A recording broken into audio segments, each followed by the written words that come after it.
इस चौपाई के प्रसंग में तुलसीदास जी कहते हैं कि हृदय में ऐसा विचार करके क्रोध छोड़ दो, शोक और कलंक की कोठी मत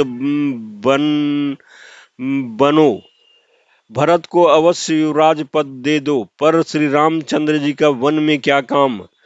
श्री रामचंद्र जी राज्य के भूखे नहीं हैं, वे धर्म की धुरी को धारण करने वाले और विषय रस के रूखे हैं, अर्थात उनमें विषयासक्ति है ही नहीं। इसलिए तुम यह शोक न करो कि श्री राम बन गए न गए तो भरत के राज्य में विघ्न करेंगे। इतने पर भी मन न माने तो तुम राजा से दूसरा ऐसा यह वर ले लो कि श्री राम घर छोड़कर गुरु जी के घर रहे।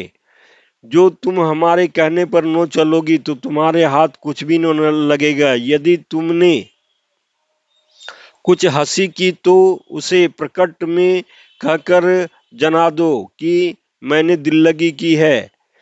राम सरीखा पुत्र क्या वन के योग्य हैं क्या, यह सुनकर के लोग तुम्हें क्या कहेंगे।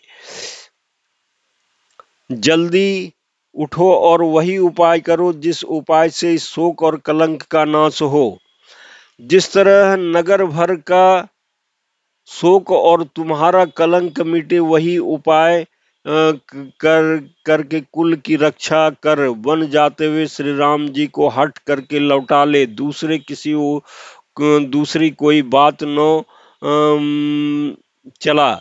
तुलसीदास जी कहते हैं जैसे सूर्य के बिना दिन, प्राण के बिना शरीर और चंद्रमा के बिना रात निर्जीव या शोभाहीन हो जाती है, वैसे ही श्री रामचंद्र जी के बिना अयोध्या हो जाएगी। हे भामिनी, तू हृदय में इस बात को समझ विचार करके देख तो सही। इस प्रकार सखियों से ऐसी सीख दी जो सुनने में मीठी और परिणाम में हितकारी थी, पर कुटिला कुबरी की सिखाई पढ़ाई हुई कैकेयी ने इस पर जरा भी कान नहीं दिया।